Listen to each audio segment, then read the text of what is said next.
See here in this class, objectives of research. So in the last class, the steps of business research nodidvi.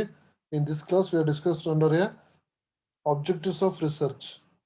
See, first one, achieve new insight into the problem. So note the every business research has to conducting the for the reason is to determine the problem or opportunity. So ಒಂದು organisation ಒಂದು business research connect ಮಾಡ್ತಾ ಇದೆ ಅಂದ್ರೆ ಅದರ basic intention ಏನು they are to conducting for identify the are to determine the problem or opportunity of the business. So that means the first objective of the business research is achieve new insight into the problem. ಅಂದ್ರೆ ಒಂದು ಕಂಪ್ನಿಯಲ್ಲಿ ಆಗ್ತಕ್ಕಂತಹ ಪ್ರಾಬ್ಲಮ್ನ identification ಮಾಡಿ ಅದಕ್ಕೊಂದು suitable solution ಕೊಟ್ಟು ಅದರಿಂದ organisation some benefits ತಗೊಳ್ಳುವಂಥದ್ದು ಅಂತ achieve ಮಾಡುವಂಥದ್ದು. That is called achieving new insight into the problem. You can see some time the problem we can conducting the research. ನೀವು ಯಾವುದೋ ಒಂದು ಏರಿಯಾದಲ್ಲಿ ಪ್ರಾಬ್ಲಮ್ ಆಗ್ತಾ ಇದೆ ಅಂದ ತಕ್ಷಣ ಅಲ್ಲಿ ರಿಸರ್ಚ್ ಕಂಡಕ್ಟ್ ಮಾಡಿ ಅದನ್ನು ಸರಿಪಡಿಸ್ಕೊಬಿಟ್ರೆ ಕಂಪನಿ ಏನಾಗುತ್ತೆ to get the more number of profit. That means it's achieve the organization. Next one, study accurately the characteristics of a particular individual, situation or group. Nodi? So another very important objective is so accurately to characteristics of particular individual, situation of the group. Andre ಈ present situation ಅಲ್ಲಿ ಒಂದು organisation situations ಹೇಗಿದೆ ಮತ್ತೆ ಅಥವಾ the group of employees ಆಗಿರ್ಬೋದು the group of so customers ಆಗಿರ್ಬೋದು how their behavior, how their attitudes ಅನ್ನೋದ್ರ ಬಗ್ಗೆ ನಾವು we can find out. That is called another one objective of the research. Next one, diagnose the problem in the area concerned with the find a solution such problems. Next ಏನ್ ಮಾಡ್ತಾ ಇದೀವಿ diagnose ಮಾಡ್ತಾ diagnose ಅಂತಂದ್ರೆ ಏನು deep investigation ಅಂತ. Suppose you take an example for a doctor and patients. So the doctor cannot be measured the what is the problem is happening in the patients, and that time they are conducting the diagnosis. Diagnosis is nothing but a deep investigations. So deep investigations ಮಾಡೋದ್ರಿಂದ ಏನಾಗ್ತಾ ಇದೆ ನಮಗೆ ಯಾವ ಏರಿಯಾದಲ್ಲಿ ಈಗ for example basic ಆಗಿ ನೋಡಿದಾಗ ನಮಗೆ ಈ ಏರಿಯಾದಲ್ಲಿ ಪ್ರಾಬ್ಲಮ್ ಇದೆ ಅಂತ ನಮ್ಗೆ ಅನ್ಸ್ಬೋದು.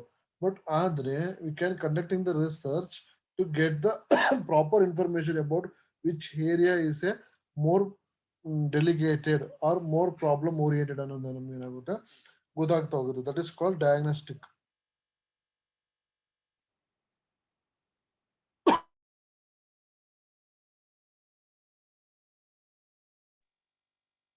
Next, continue. Test an hypothesis of a causal relationship between variables. So next, another very important thing is the objective of the research is to test the hypothesis. So the hypothesis another bagana I will discuss in the further classes. So just you are knowledgeable for the hypothesis. Hypothesis is a tentative assumption. Andre before conducting the research, so ನಮ್ಮ research ಈ ರೀತಿಯಲ್ಲಿ ಆಗ್ಬಹುದು, ಈ ರೀತಿಯಲ್ಲಿ ಅದರ opinions ಬರ್ಬೋದು ಅಂತ ಅನ್ಕೊಳ್ತೀವಲ್ಲಪ್ಪ. That is called we called as hypothetical. Hypothetical means it's a tentative assumption ಅಂತ ಅನ್ಕೊಳ್ಳಿ. Next one, promotional, profit, corporate image, customer satisfaction, product developments. So this are very important. ಈಗ ನೀವು ನೋಡ್ಬೋದು ಕೆಲವೊಂದು ಕಂಪನಿಗಳು ಏನ್ ಮಾಡುತ್ತೆ ಇನಿಷಿಯಲ್ ಡೇಸ್ ದೇ ಕಂಡಕ್ಟಿಂಗ್ ಎಲ್ಲ one type of business. So ಈಗ ಫಾರ್ ಎಕ್ಸಾಂಪಲ್ ITC ಅಂತ ತಗೊಳ್ಳೋದ, ITC company the main brand main product is tobaccos means cigarette. But ಇವತ್ತು ITC ಕಂಪನಿ ಏನಾಗಿದೆ, it covers under the stationery, it covers under the food products and FMCG goods. So ಎಲ್ಲ ಏರಿಯಾಗಳನ್ನ ಅವ್ರು ಏನ್ ಮಾಡಿದ್ದಾರೆ occupy ಮಾಡ್ಕೊಬಿಟ್ಟಿದ್ರೆ ಹೀಗೆ because of the brand name ಆಗಿರ್ಬೋದು ಅವರು ರಿಸರ್ಚ್ ಕಂಡಕ್ಟ್ ಮಾಡಿದ್ದಾರೆ. ಸೊ ಪ್ರಾಫಿಟ್ ಬರುತ್ತೆ ಅಂತ ಗೊತ್ತಾಗಿದೆ ಎಲ್ಲ ಏರಿಯಾಗಳಲ್ಲೂ they are conducting in the research. So that is called these are the objectives of research. Okay, are you understand research ನ ಆಬ್ಜೆಕ್ಟಿವ್ಸ್ ಗಳು ಏನಂತ ಅರ್ಥ ಆಗ್ತಿದ್ಯಾ?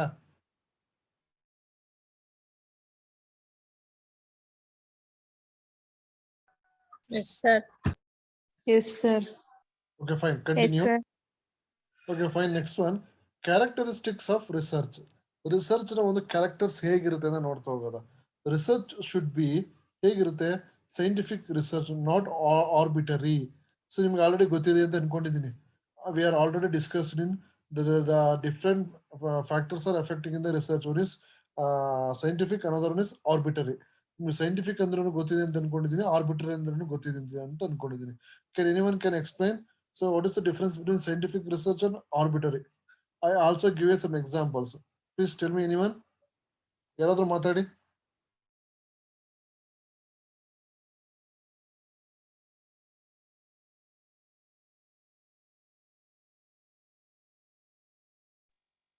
What is arbitrary research and what is scientific research? I already discussed in previous class. Sir, Yeah, tell me. Sir scientific research ಅಂತ ಅಂದ್ರೆ ನಾವೇ research ಮಾಡುವಂತದ್ದು. ಆರ್ಬಿಟರಿ research ಅಂದ್ರೆ ಬೇರೆ ಯಾರೋ ರಿಸರ್ಚ್ ಮಾಡಿರೋದ್ನ ನಾವು ಅದ್ರ ಬಗ್ಗೆ ತಿಳ್ಕೊಳ್ಳುವಂತದ್ದು. ನೋ, ಅಲ್ಲಿ ಸ್ವಲ್ಪ ತಪ್ಪು ಮಾಡಿದ್ದೀರಾ. ಏನ್ ತಪ್ಪ ಅಂದ್ರೆ ಸೈಂಟಿಫಿಕ್ ರಿಸರ್ಚ್ ಅಂದ್ರೆ ಏನಪ್ಪಾ ಅಂದ್ರೆ correct, it's a scientific investigation, first of data collection, everything will be fine. But ಅದ್ರ ಆರ್ಬಿಟ್ರಿ ಏನಪ್ಪಾ ಅಂದ್ರೆ ಬ್ಲೈಂಡ್ ಫೇತ್ ಅಂತ ನಿಮ್ಗೆ ಹೇಳ್ಬಿಟ್ಟಿದ್ದೀನಿ. ಬ್ಲೈಂಡ್ ಫೇತ್ ಅಂದ್ರೆ ಗೊತ್ತಲ್ಲ, ಭೂಮಿ ಫ್ಲಾಟ್ ಆಗಿದೆ, earth like a flat. But ಆದ್ರೆ ಆಕ್ಚುಲಿ ಸೈಂಟಿಫಿಕ್ ಆಗಿ ಏನ್ ಪ್ರೂವ್ ಮಾಡಿದ್ದಾರೆ, earth is not a flat, earth is a round shape. ಅದೇ ತರ ನಿಮ್ಗೆ ಹೇಳಿದ್ನಲ್ಲ. ಸೊ ನಾನು ಈಗ ಒಂದು throw the ball in the sky, ಆಕಾಶಕ್ಕೆ ಒಂದು ಬಾಲ್ ಎಸೆದ್ರೆ ಬಾಲ್ ಕೆಳಗೆ ಬೀಳುತ್ತೆ. ಸೊ ಅದು ಸೈಂಟಿಫಿಕ್ ಪ್ರೂವ್ ಮಾಡಿದ್ದಾರೆ. ಏನಕ್ಕೆ? ಬಿಕಾಸ್ ಆಫ್ ಗ್ರಾವಿಟೇಷನಲ್ ಫೋರ್ಸ್ ಅಂತ. ಅದೇ ಆರ್ಬಿಟ್ರಿ ಆದ್ರೆ ಏನ್ ಹೇಳುತ್ತೆ, ಸೊ ಅಲ್ಲಿ ಯಾರು ಹಿಡ್ಕೊಳ್ಳೋರು ಇರ್ಲಿಲ್ಲಪ್ಪ, ಬಿದ್ದೋಗ್ಬಿಡ್ತು ಅಂತ ಹೇಳ್ಬೋದು. ಹಾಗಾಗಿ ದಟ್ ಇಸ್ ದ ಡಿಫ್ರೆನ್ಸ್. ಗೊತ್ತಾಯ್ತಾ ಇವಾಗ? ಆರ್ಬಿಟರಿಗೂ ಅಂಡ್ ಸೈಂಟಿಫಿಕ್ ಡಿಫ್ರೆನ್ಸ್ ಗೊತ್ತಾಯ್ತಾ ಇವಾಗ? Yes, sir. Okay, next one. The characteristics of business research. First one is scientific research, not arbitrary. Your research is started with only for the scientific, not for arbitrary. Arbitrary is like a blind faith. ಅಂದ್ರೆ ನನಗೆ ನಾನೇ ಕಲ್ಪನೆ ಮಾಡ್ಕೊಬಿಡೋದು, ಊಹೆ ಮಾಡ್ಕೊಬಿಡೋದು ಅಂತ. Next one, purposive investigation. Another important thing is the characteristics of research, the purposive investigation. ನಾನು ಏನಕ್ಕೆ ಮಾಡಿದೆ ಅನ್ನೋದು ರಿಸರ್ಚ್ ಬಗ್ಗೆ ನನಗೆ ಗೊತ್ತಿರಬೇಕು, ತಿಳುವಳಿಕೆ ಇರಬೇಕು. Next one, critical investigation. Critical investigation is like the depth investigation, or you have some mindset. ನಾನು ಹಿಂಗೆ ಮಾಡ್ಬೇಕು, ಇದೇ ತರ ಮಾಡ್ಬೇಕು ಅನ್ನೋದನ್ನ ಏನ್ ಮಾಡಿರ್ತೀನಿ, ಸೆಟ್ ಮಾಡ್ಕೊಂಡಿರ್ತೀನಿ. Next one,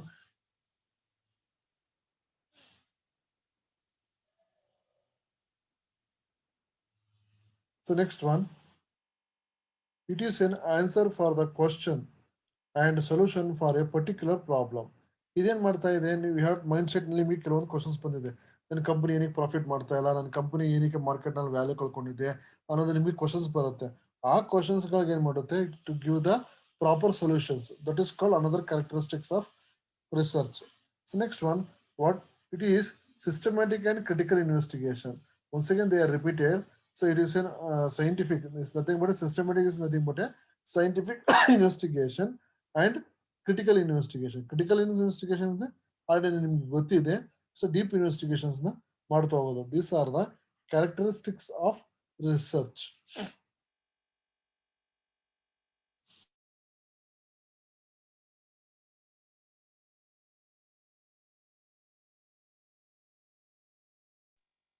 next continue.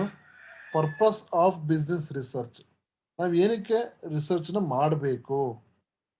What is the intention? So that is called, first one, we get the knowledge.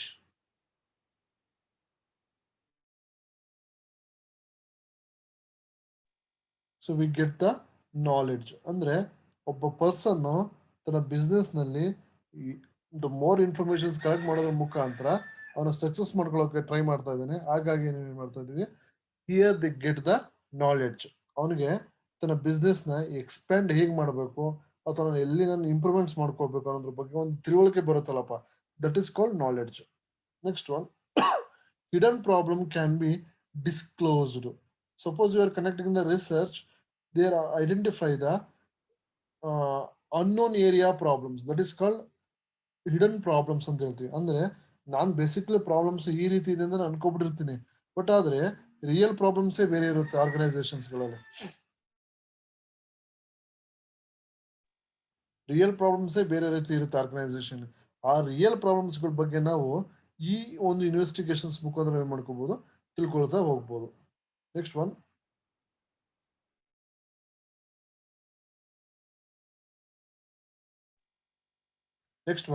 It is an addition to present theory.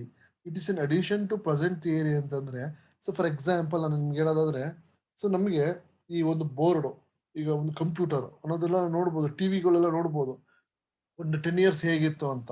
ಇವತ್ತು ಹೇಗಿದೆ ಅಂತ ನಿಮ್ಗೆ ಗೊತ್ತಿದೆ. ಟಿವಿಗಳಾಗಿರ್ಬೋದು, ಅದು ಮೀನ್ಸ್ ಕಂಪ್ಯೂಟರ್ಸ್ ಆಗಿರ್ಬೋದು.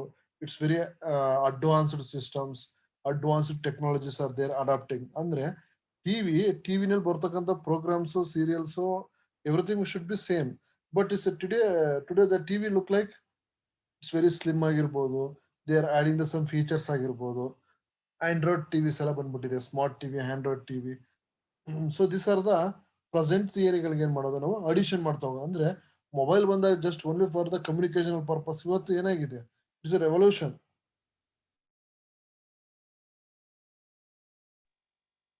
It's A lot of revolution in the mobiles. So ಆ ಎಲ್ಲವನ್ನು ನಾವು ಏನ್ ಮಾಡ್ತೀವಿ, ಪ್ರೆಸೆಂಟ್ ಥಿಯರಿಗೆ ಅಡಿಷನಲ್ ಮಾಡ್ತಾ ಹೋಗೋದು. ಹೊಸ ಹೊಸದ್ ಏನ್ ಮಾಡೋದು, ಹೊಸ ಹೊಸ ಫೀಚರ್ಸ್ಗಳನ್ನ, ಹೊಸ ಹೊಸ ಕ್ಯಾರೆಕ್ಟರ್ಸ್ಗಳನ್ನ ಏನ್ ಮಾಡೋದು, we are adding. Next one, verification for the theory. Verification for the theory means, so already ಒಬ್ಬ ಏನೋ ಒಂದು ರಿಸರ್ಚ್ ಮಾಡಿದ್ದಾನೆ, ಅವ್ನು ಮಾಡಿರೋದು whether it is right or wrong, ಅವ್ನು ಹೇಳ್ತಕ್ಕಂಥ ಇನ್ಫಾರ್ಮೇಶನ್ಸ್ ಸರಿ ಇದೆಯೋ ತಪ್ಪಿದೆಯೋ ಅನ್ನೋದ್ರ ಬಗ್ಗೆ ನಾವೇನ್ ಮಾಡ್ತೀವಿ, ತಿಳ್ಕೊಳ್ತಾ ಹೋಗ್ತೀವಿ.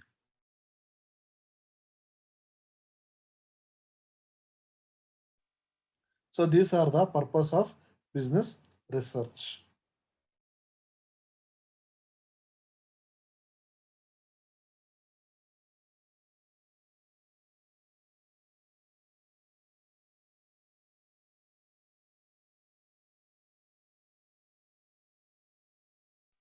Next, continue research methods and research methodology. So research methods and methodology ಬಗ್ಗೆ we don't discuss in right now. So ಈಗ ಬೇಡ, ಯಾಕಂದ್ರೆ this is comes under the second chapter and third chapter ನಲ್ಲಿ ಬರ್ತದೆ, ಅಲ್ಲ ನೋಡ್ತಾ ಹೋಗೋದ. ಈಗ ಎಥಿಕಲ್ ಇಶ್ಯೂಸ್ ಬಗ್ಗೆ ಡಿಸ್ಕಸ್ ಮಾಡೋದ. Ethical issues. So as A researcher, ನಾನು ಆಲ್ರೆಡಿ ನಿಮ್ಗೆ ಹೇಳಿದ್ದೀನಿ, ಒಬ್ಬ ರಿಸರ್ಚರ್ ತನ್ನ ರಿಸರ್ಚ್ ನ ಮಾಡಬೇಕಾದ್ರೆ they are followed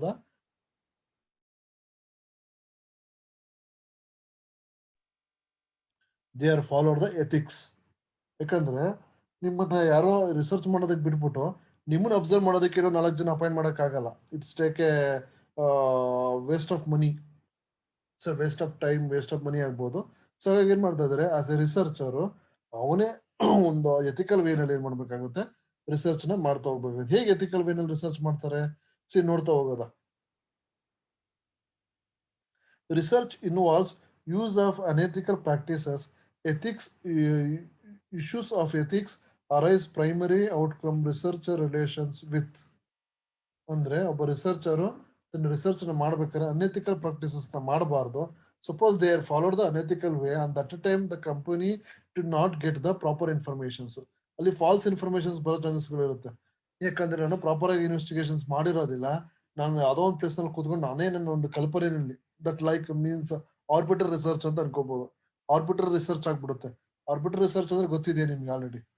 so blind faith, ನನಗೆ ನಾನೇ ಕಲ್ಪನೆ ಮಾಡ್ಕೊಳ್ತಾ ಹೋಗೋದು. ಹಾಗಾಗಿ ಏನಾಗುತ್ತೆ, ಕಲ್ಪನೆ ಮಾಡ್ಕೊಂಡಾದಾಗ ಕಂಪನಿ ತನ್ನ ಪ್ರಾಪರ್ ಪ್ರಾಬ್ಲಮ್ಸ್ಗಳನ್ನ ತಿಳ್ಕೊಳ್ಳೋಕೆ ಅಲ್ಲಿ ಆಗದೆ ಇರಬಹುದು. So first one, ethical issues ಏನಿದೆ, sponsor of research. Sponsor should be in the frame of ethics.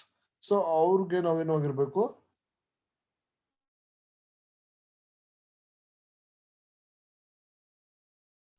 ಅವ್ರಿಗೆ ನಾವೇನಾಗಿರ್ಬೇಕು, ಇಟ್ಸ್ ಒಬಿಡಿಯಂಟ್ ಆಗಿರ್ಬೇಕಾಗುತ್ತೆ. ಯಾರಿಗೆ, ಸ್ಪಾನ್ಸರ್ಸ್ಗಳಿಗೆ. ಅದೇ ತರ those who are permit to access to the sources of data. ಅಂದ್ರೆ ನಾನು ಯಾವ ಇನ್ಫಾರ್ಮೇಶನ್ಸ್ ನ ತಗೊಂಡಿದ್ದೀನಿ, ನಾನು ಹೆಂಗ್ ಕಲೆಕ್ಟ್ ಮಾಡಿದ್ದೀನಿ, ಯಾವ ರೀತಿ ಇನ್ಫಾರ್ಮೇಶನ್ಸ್ ನ ಡಿಸ್ಕ್ಲೋಸ್ ಮಾಡ್ತಾ ಇದ್ದೀನಿ ಅನ್ನೋದ್ರ ಬಗ್ಗೆ ನಾವೇನ್ ಮಾಡ್ಬೇಕಾಗುತ್ತೆ, ಎಥಿಕ್ಸ್ ನ ಮೇಂಟೈನ್ ಮಾಡ್ಬೇಕಾಗುತ್ತೆ. Next one, researcher participation or respondents. ಇದು ರಿಸರ್ಚರ್ ಮತ್ತೆ ರೆಸ್ಪಾಂಡೆಂಟ್ಸ್ಗಳು ಅವ್ರು ಕೊಡ್ತಕ್ಕಂಥ ಇನ್ಫಾರ್ಮೇಶನ್ಸ್ ಏನಾಗಿರ್ಬೇಕು, ಟ್ರೂ ಆಗಿರ್ಬೇಕು.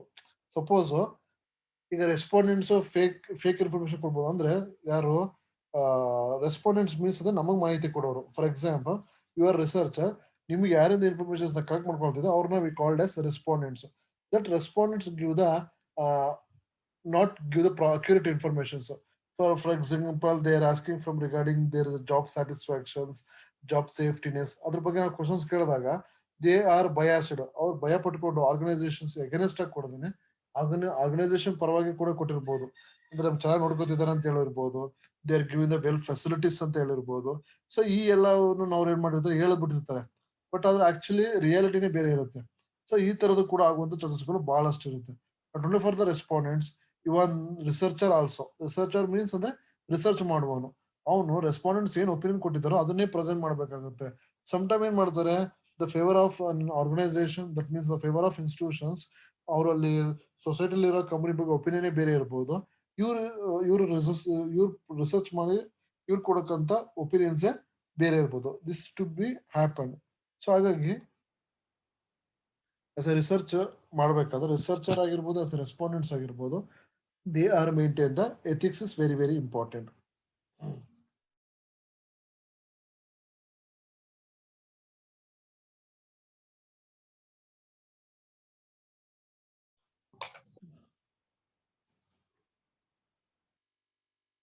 Next, continue. Ethical issues relating to the respondents. So ನೋಡಿ, ನಿಮ್ಗೆ ಇದು 5 marks ಕೇಳ್ತಾರೆ. Ethical issues related to the respondents. Who is respondents? ಯಾರಾದ್ರೂ ಹೇಳ್ತೀರಾ? Who is respondent? ರೆಸ್ಪಾಂಡೆಂಟ್ಸ್ ಅಂದ್ರೆ ಯಾರು?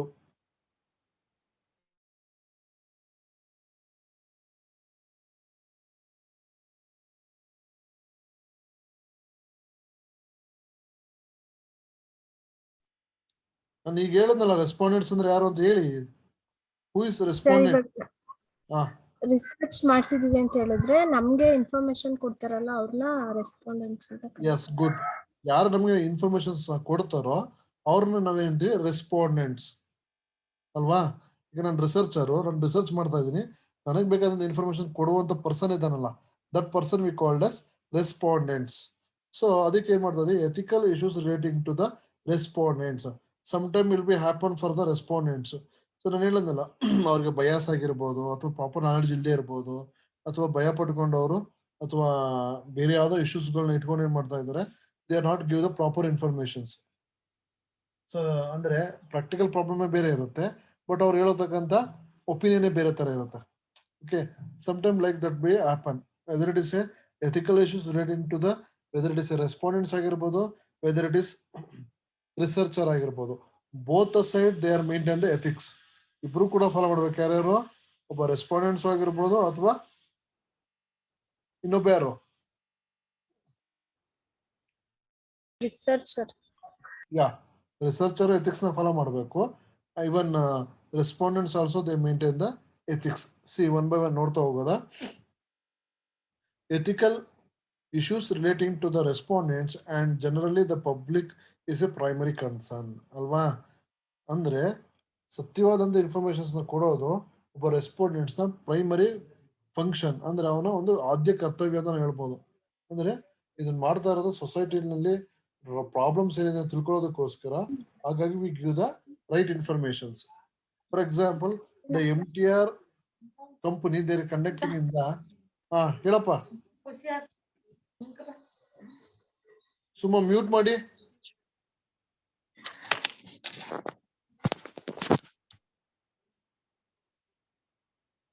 ಸಿ, ಏನಾಗುತ್ತೆ ಅಂದ್ರೆ, suppose they are conducting for the MTR conducting in the research. MTR company research ಮಾಡ್ತಾ ಇದೆ ಅಂತ ಅನ್ಕೊಳ್ಳೋದ. ಕಸ್ಟಮರ್ ಸ್ಯಾಟಿಸ್ಫ್ಯಾಕ್ಷನ್, ಕಸ್ಟಮರ್ ಸ್ಯಾಟಿಸ್ಫ್ಯಾಕ್ಷನ್ ಆಗಿದಾರೋ ಆಗಿಲ್ವೋ ಅಂತ.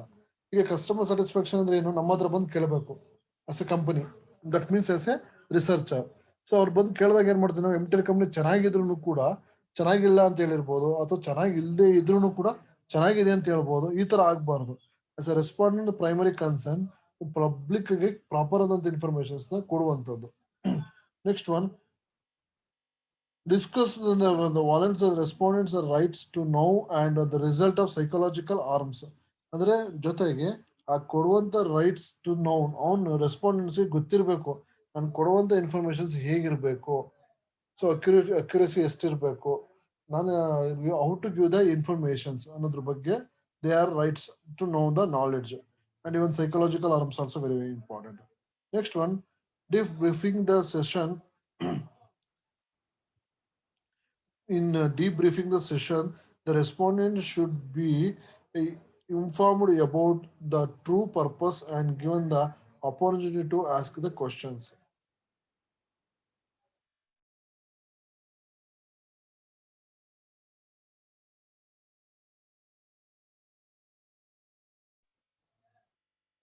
ಸೊ ಇಲ್ಲಿ ಏನು ಮಾಡ್ತಾ ಇದೀವಪ್ಪ ಅಂದರೆ debriefing session. The respondent should be informed about for the true purpose and given the opportunity to ask the questions. So ಅಂದ್ರೆ ಅವ್ರು ಏನಕ್ಕೆ ಕೇಳ್ತಾ ಇದ್ದಾರೆ, ಯಾವ ವಿಷಯ ಬಗ್ಗೆ ಕೇಳ್ತಾ ಇದ್ದಾರೆ ಅನ್ನೋದ್ರ ಬಗ್ಗೆ ನಾವೇನ್ ಮಾಡಬೇಕು, ಸೊ ರೈಟ್ ಇನ್ಫಾರ್ಮೇಶನ್ಸ್ ನ ಕೊಡ್ತಾ ಹೋಗ್ಬೇಕು, ಕ್ವಶನ್ಸ್ಗಳಿಗೆ ಕರೆಕ್ಟ್ ಆಗಿ ಆನ್ಸರ್ಸ್ ನ ಮಾಡ್ತಾ ಹೋಗೋದ್ರಿಂದ we get the proper results. The use of the qualitative research results should be result for questionable the purpose of arising the ethical concern. So ಏನಾಗ್ತಾ ಇದೆ, ಸೊ ಅವ್ರು ಯಾವುದೇ ಒಂದು ಕ್ವಶನ್ಸ್ಗಳನ್ನ ಕೇಳಿದಾಗ ರಿಸರ್ಚ್ ರಿಸಲ್ಟ್ ಶುಡ್ ಬಿ ಏನಿರಬೇಕು, ಕ್ವಶನಬಲ್ ಇರಬೇಕು. ಅಂದ್ರೆ ಫಾರ್ ಎಕ್ಸಾಂಪಲ್ ನೀವು ಕೂಡ ಕ್ವಶನ್ಸ್ ಕೇಳ್ಬೋದು ಏನಂತ, so why they are asking the questions, what type of data you have collected, so ಈ ಡೇಟಾಗಳು ಎಷ್ಟು ಸೇಫ್ಟಿ ಇದೆ, ಸೆಕ್ಯೂರಿಟಿ ಇದೆ, ಇದರಿಂದ ನಮ್ಗೆ ಏನು ತೊಂದರೆ ಆಗಲ್ಲ ಅನ್ನೋದ್ರ ಬಗ್ಗೆ ಅಂದ್ರೆ whatever the doubts you happen. So ನಿಮ್ಗೆ ಯಾವ ತರ ಡೇಟಾ ಡೌಟ್ಸ್ ಗಳಿದ್ರೆ can take the information. Descriptive producing for the violence of the respondents' right to the privacy and the information concern should be avoided. But ಏನಾಗ್ತಾ ಇದೆ ಇಲ್ಲಿ ಎಂದಾಗ, ನಿಮ್ಗೆ ಯಾರೋ ಡೇಟಾ ಕೊಟ್ಟಿದ್ದಾನೆ, ಕೊಟ್ಟಿರೋ ಡೇಟಾಗಳನ್ನ ಏನ್ ಮಾಡ್ಬೇಕು ನಾವು, ಸೊ ಟು ಮೇಂಟೈನ್ ದ ಪ್ರೈವಸಿನೆಸ್ ಅಂದ್ರೆ ರೈಟ್ಸ್ ಟು ಪ್ರೈವಸಿ, ಅಂದ್ರೆ ಅವ್ನು ಹೇಳುವಂಥದ್ದು ಮಾಹಿತಿನ ನೀವು ಸೆಕ್ಯೂರ್ ಮಾಡಬೇಕು, ಸೇಫ್ಟಿ ಕೊಡಬೇಕು. ಯಾವುದೋ ಥರ್ಡ್ ಪರ್ಸನ್ಗೆ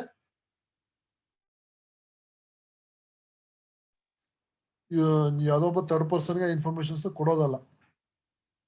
ಸೊ ಕೊಟ್ಟಿರೋಂಥ informations only for related to your research, you secured our data. ಅವ್ರು ಕೊಟ್ಟಿರ್ತಕ್ಕಂಥ ಇನ್ಫಾರ್ಮೇಶನ್ಸ್ ಏನ್ ಮಾಡ್ಬೇಕು ನೀವು ಸೆಕ್ಯೂರ್ ಮಾಡಬೇಕು. Don't disclose the another persons. Next one, video or audio taping the respondents without their priority to knowledge to concern raising ethical concern. ಅಂದ್ರೆ so ನೀವು video ಮತ್ತೆ audio type ಮಾಡ್ಬೇಕಾರೆ ಅಂದ್ರೆ ರೆಸ್ಪಾಂಡೆಂಟ್ಸ್ಗಳು ಅವ್ರು ಹೇಳ್ತಕ್ಕಂಥದ್ದು ಅಥವಾ ರಿಸರ್ಚರ್ ಹೇಳ್ತಾವಂತ ಸಂದರ್ಭದಲ್ಲಿ, ಸೊ ಅವ್ರಿಗೆ ಗೊತ್ತಿಲ್ದಂಗೆ ನೀವು ಕದ್ದಿ ಮುಚ್ಚಿ ವಿಡಿಯೋ ಮಾಡೋದಲ್ಲ ಅಥವಾ ಕದ್ದಿ ಮುಚ್ಚಿ ಆಡಿಯೋ ಮಾಡೋದಲ್ಲ, ಅದು ಅವ್ರಿಗೆ ಗೊತ್ತಿರಬೇಕು. ಸೊ ನಾನು ನಿಜ ರೆಕಾರ್ಡ್ ಮಾಡ್ತಾ ಇದ್ದೀನಿ, ಲೈಕ್ ನೀವು ಮಾಡ್ತಕ್ಕಂಥ ಇನ್ಫಾರ್ಮೇಶನ್ ಕಲೆಕ್ಟ್ ಮಾಡ್ಕೊಳ್ತಾ ಇದ್ದೀನಿ, ರೈಟ್ ಡೌನ್ ಮಾಡ್ಕೊಳ್ತಾ ಇದ್ದೀನಿ ಅಥವಾ ವಿಡಿಯೋ ಮಾಡ್ಕೊಳ್ತಾ ಇದ್ದೀನಿ, ಆಡಿಯೋ ಮಾಡ್ಕೊಳ್ತಾ ಇದ್ದೀನಿ ಬಗ್ಗೆ ಗಿವ್ ದ ಇನ್ಫಾರ್ಮೇಶನ್ಸ್. ಸೊ ಅದನ್ನ ನಾವೇನ್ ಮಾಡ್ಬೇಕಾಗುತ್ತೆ, ಕೊಡ್ಬೇಕಾಗುತ್ತೆ. The last one, the confirm the level of the respondent should be addressed. So confirm the respondent should be addressed ಅಂತ ಅಂದ್ರೆ ರೆಸ್ಪಾಂಡೆಂಟ್ಸ್ ಅವನ ಬಗ್ಗೆ ಅಲ್ಲಿ ಪರಿಚಯ ಮಾಡ್ಕೊಳ್ಳೋದಕ್ಕೆ ಅವ್ನು ಕೊಡುವಂತ ಇನ್ಫಾರ್ಮೇಶನ್ಸ್ ನಾವು ರೈಟ್ ಡೌನ್ ಮಾಡ್ಕೋಬೇಕು. ಅವನು ಈಗ ಅಡ್ರೆಸ್ಡ್ ಅಂತ ಅನ್ನಿಸ್ತು ಏನಾಗುತ್ತೆ ಅಂದ್ರೆ, so for example basic informations, age, gender, education qualification, designations. So this is the primary questions, mobile numbers ಆಗಿರ್ಬೋದು, ಅಡ್ರೆಸ್ ಆಗಿರ್ಬೋದು, that should be collected. So ಅದನ್ನೆಲ್ಲನೂ ಕೂಡ ಏನ್ ಮಾಡ್ಬೇಕಾಗುತ್ತೆ, it should be secured. These are the very important the every respondents. This is called ethical issues relating to the respondents. Okay, I understand the ethical issues relating to the respondents. They are asking the 5 marks questions. ಕೆಲವೊಂದು ಚಾನ್ಸಸ್ಗಳು ಇದೆ. You can see the previous year question papers. You can see, so ethical issues relating to the respondents ಅಂತ ಕೇಳಿರ್ತಾರೆ. So ಹಾಗಾಗಿ these are the very very important from the respondent side.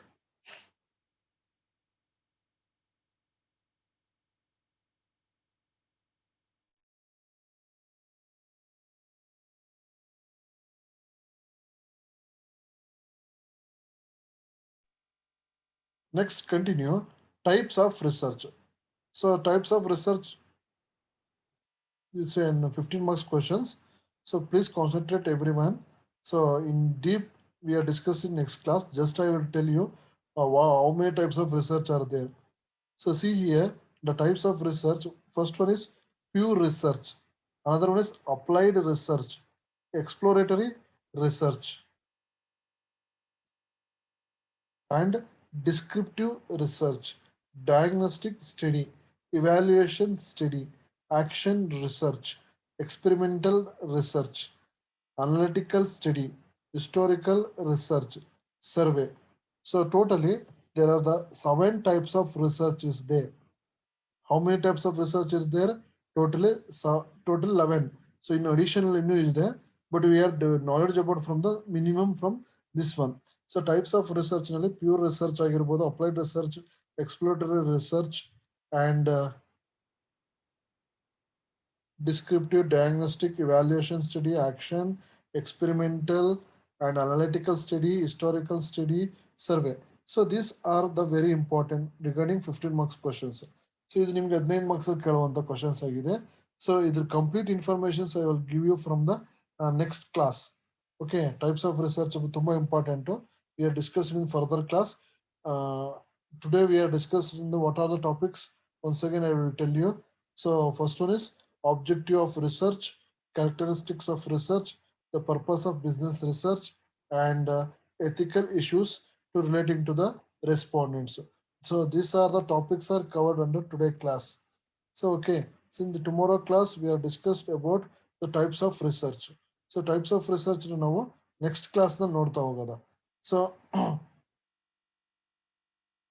thank you everyone.